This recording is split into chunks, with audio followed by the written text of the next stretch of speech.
નમસ્કાર વિદ્યાર્થીઓ, આજે આપણે ધોરણ 7ની અંદર ચોથો પાઠ आया देश के नाम संदेश। આ पत्र છે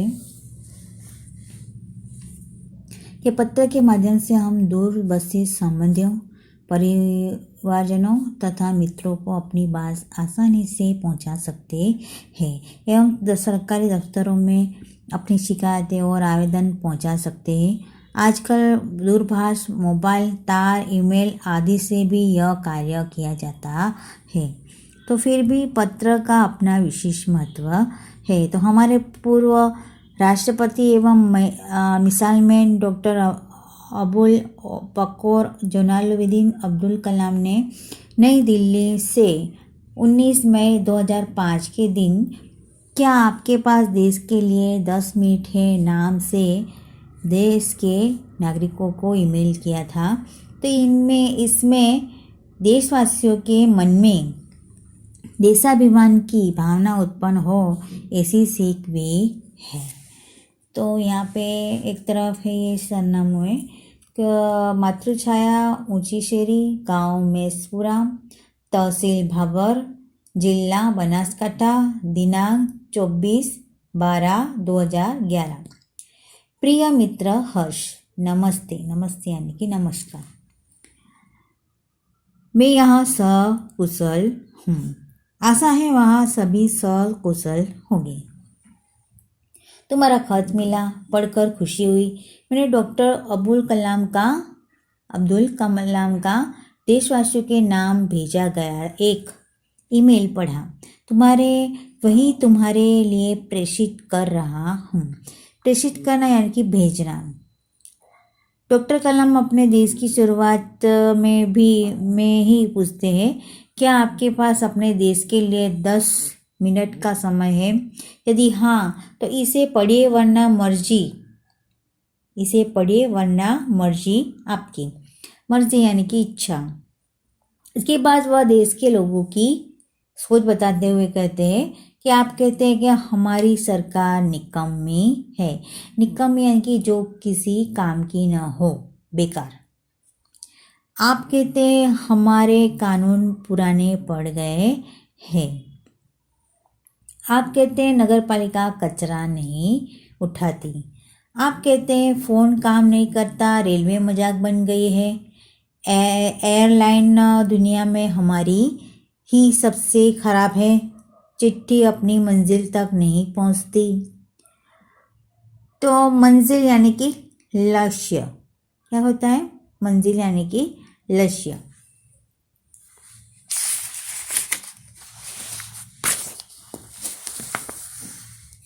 आप कहते हैं कि कहते रहते हैं और कहते ही रहते हैं कि आपने इस बारे में क्या किया। फिर राष्ट्रपति ने कहा, मान लीजिए कि तक एक व्यक्ति सिंगापुर जा रहा है। उसे अपना नाम दीजिए, उसे अपनी शक्ल भी दे दीजिए। शक्ल यानी कि चेहरा। आप दुनिया के सर्वश्रेष्ठ हवाई अड्डे पर उतरते हैं। सर्वश्रेष्ठ यानी कि सबसे अच्छा। सिंगापुर में आप अपनी सिगरेट का टुकड़ा सड़कों पर नहीं फेंकते और स्टोर में खाते भी नहीं हैं। शाम 5 से 8 बजे के बीच आचल रोड पर कार चलाने का टोल टैक्स तकरीबन 60 रुपये भुगतान करते हैं। तो भूमिगत यानी कि अज्ञात, ठीक है। अगर पार्किंग में आपने निर्धारित समय से ज़्यादा गाड़ी खड़ी ही की हो तो टिकट पंच कराते हैं। लेकिन आप सिंगापुर में कहते हैं कुछ नहीं, कहते हैं क्या? दुबई में आप रमजान के दिनों में सार्वजनिक रूप से कुछ भी खाने का साहस नहीं करते। तो जिहाद में बिना सिर ढके बाहर नहीं निकलते। अब भुगतान करना यानी कि देना और निर्धारित यानी कि निश्चित। टिकट पंच करना यानी कि टिकट को पंच कराना और उसके अनुसार अधिक पैसे देना। जिहाद यानी कि यह मुसलमानों का एक मजहबी कर्तव्य है। वॉशिंगटन में आप 55 मील प्रति घंटा से ऊपर गाड़ी चलाने की हिमाकत नहीं करते और पलट कर सिपाही से यह भी नहीं कहते कि जानता है मैं कौन हूँ, मैं फलां हूँ और फलां मेरा बाप है। ऑस्ट्रेलिया और न्यूजीलैंड के समुद्र तटों पर आप खाली नारियल हवा में नहीं उछालते।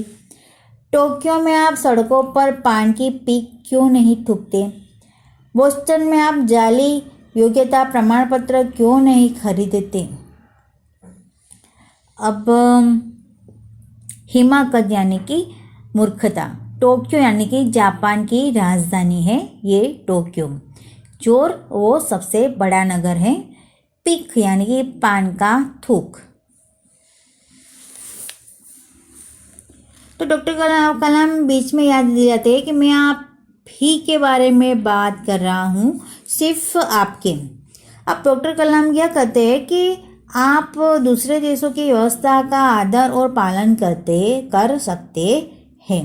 आप दूसरे देशों में आप उसके अनुसार पालन आप करते हैं, लेकिन अपनी व्यवस्था का नहीं।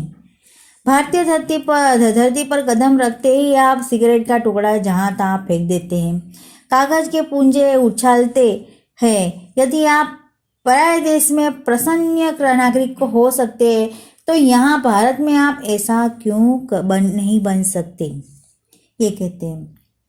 तो अब क्या कहते हैं कि बोस्टन यानी कि संयुक्त राज्य अमेरिका, ठीक है। तो जाली यानी नकली यानी कि बनावटी। डॉक्टर कलाम ने मुंबई में वह पूर्व महानगर पालिका आयुक्त बंटी नायकर के हवाले से कहा, अमीर लोग अपने कुत्तों को सड़कों पे घुमाने निकलते और जहाँ तहाँ गंदगी बिखेर कर आ जाते हैं और फिर वहीं लोग सड़कों पर गंदगी के लिए प्रशासन पर दोष मढ़ते हैं।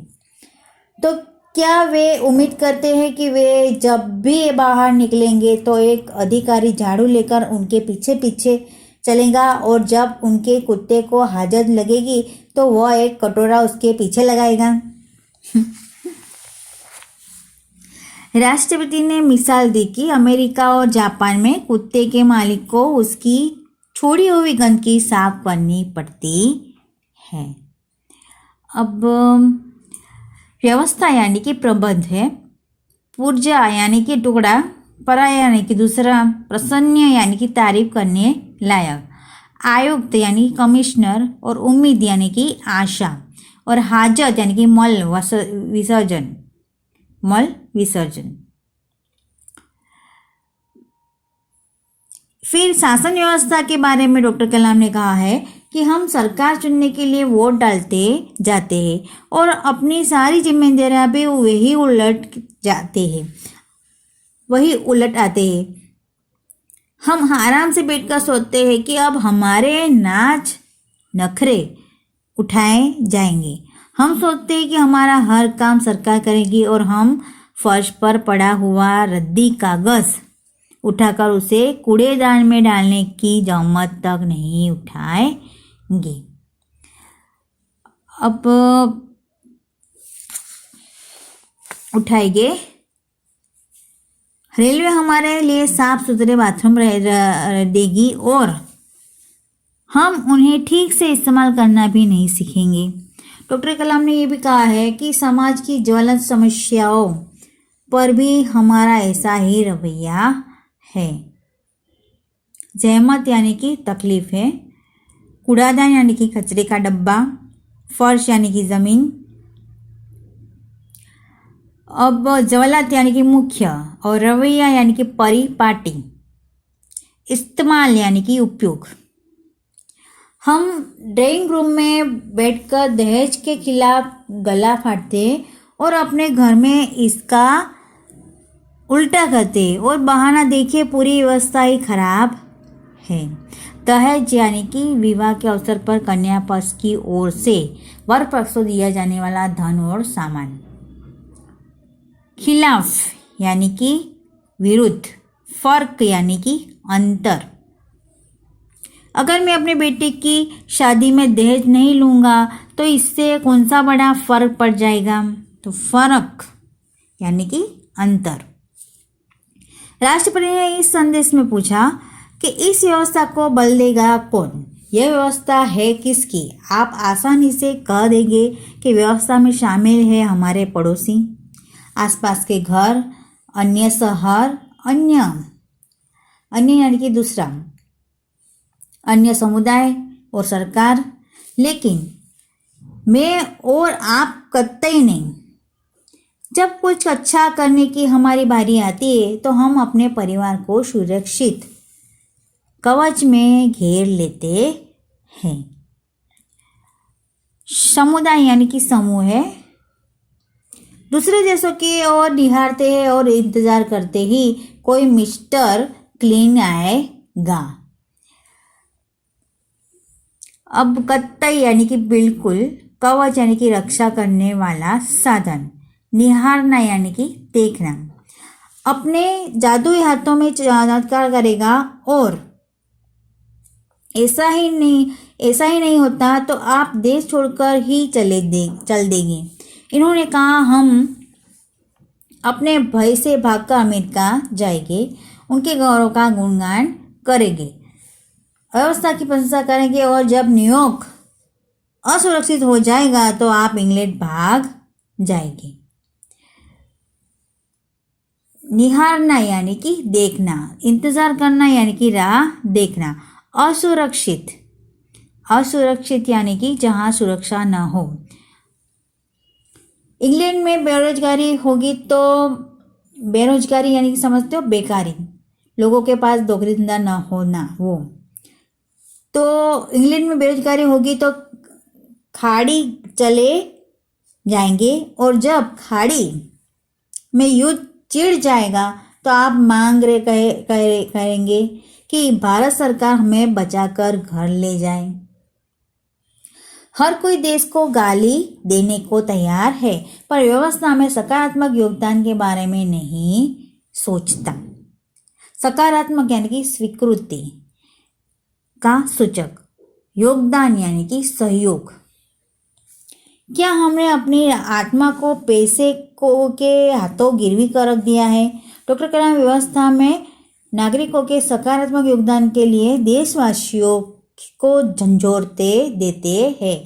झंझोरना यानी कि पकड़कर जोर से हिलाना। श्रेष्ठ नागरिक बनने की शुरुआत करने की अपील करते हुए संदेश में कहा गया है कि अगर आप वाकई इस संदेश से सहमत है तो इसे अपने देश और साथियों को ईमेल से भेजिए। वाकई यानी कि सचमुच, वास्तव में। तो परिवार के सभी बड़ों को मेरा प्रणाम और तुम्हारा मित्र किरण। तो यहाँ पर यह आपका जो पाठ है जो यहाँ पूर्ण होता है, यहाँ पर है शब्दार्थ, तो वो आपको अपनी नोटबुक में लिखना है। अब यहाँ पे अभ्यास के प्रश्न आएंगे। तो अभ्यास के प्रश्न में आप पहले प्रश्न है, प्रश्नों के उत्तर दीजिए। ठीक है, प्रश्न एक, प्रश्नों के उत्तर दीजिए। हमारा पहला प्रश्न है, यह पत्र किसने और किसको लिखा है? तो ये पत्र किसने लिखा है? किरण ने अपने मित्र हर्ष को लिखा है, पहला प्रश्न। दूसरा प्रश्न है, पत्र लिखने वाले का पता क्या है? तो पत्र लिखने वाले का पता लिखिए, आगे के पेज में है। मातृछाया, ऊंची शहरी, गांव मेसपुरा, तहसील भांबर और जिला बनासकांठा। वो हमने पहला आगे वाला जो सरनामा है वो लिखना है।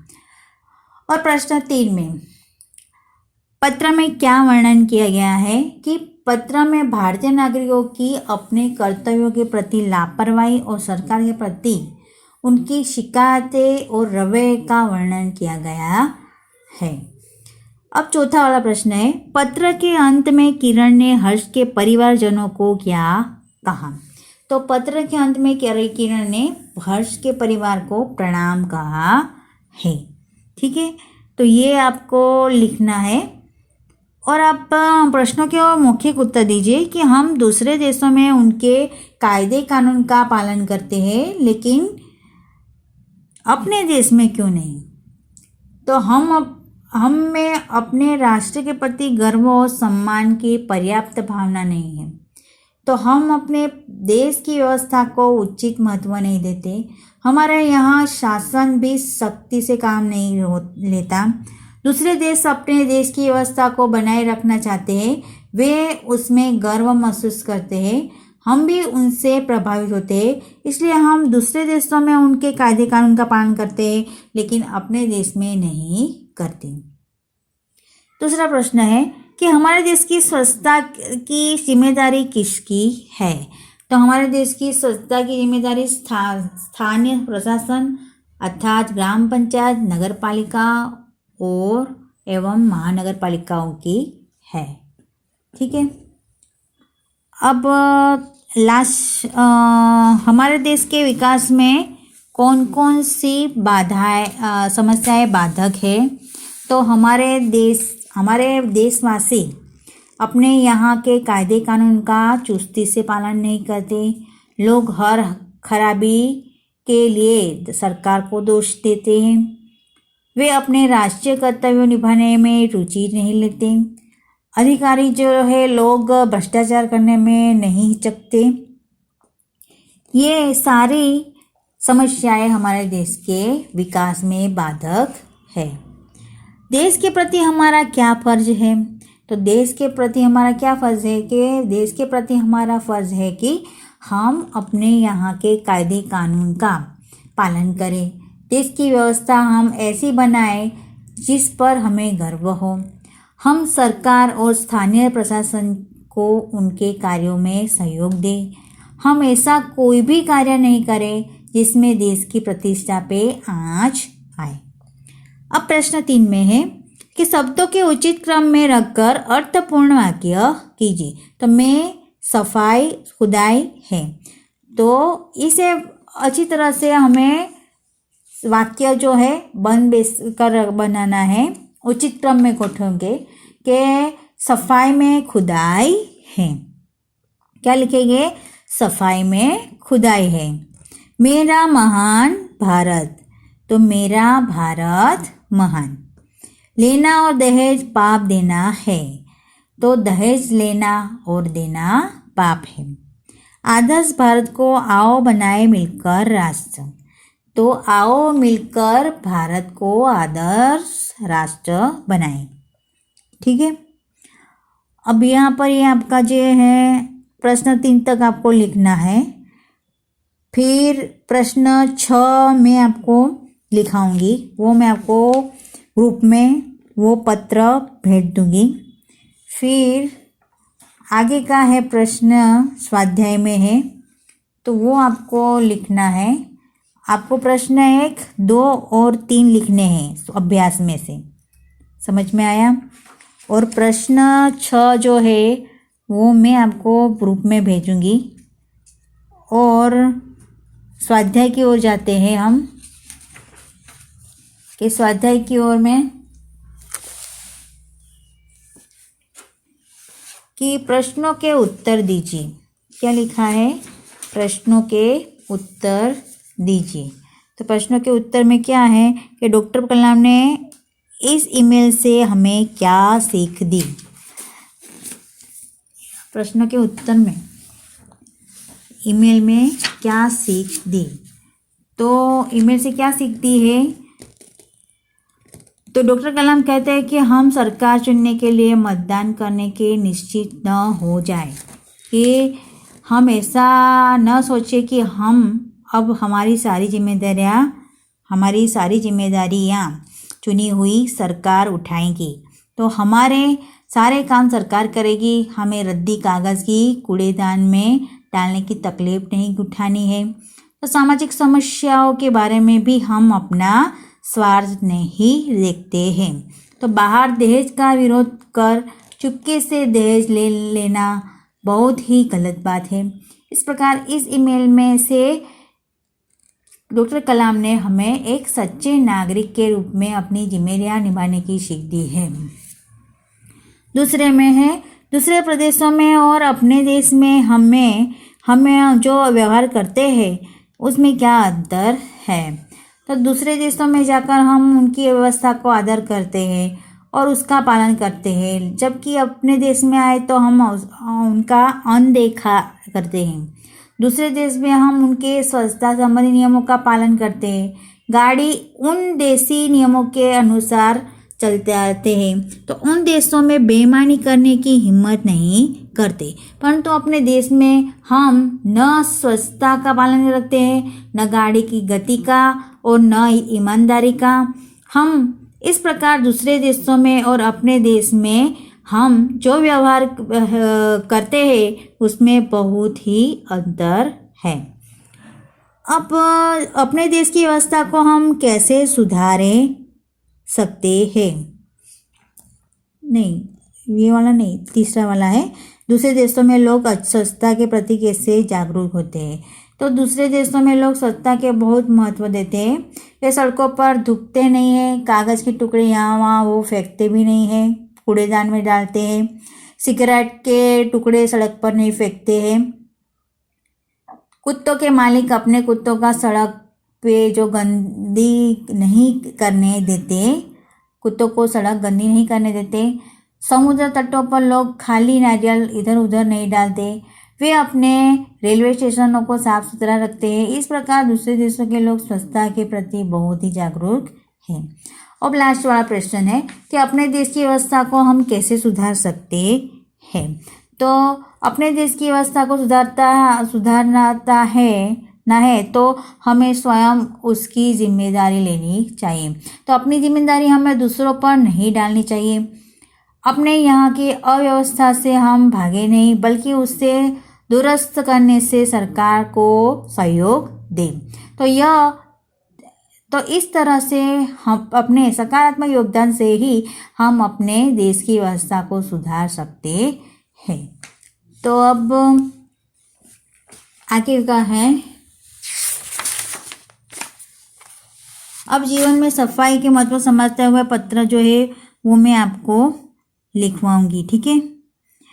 तो निम्नलिखित के वाक्यों में काल पहचानना है, तो काल कैसे पहचानते हैं इसके बारे में हमें देखना है कि मैं क्रिकेट खेलता हूँ।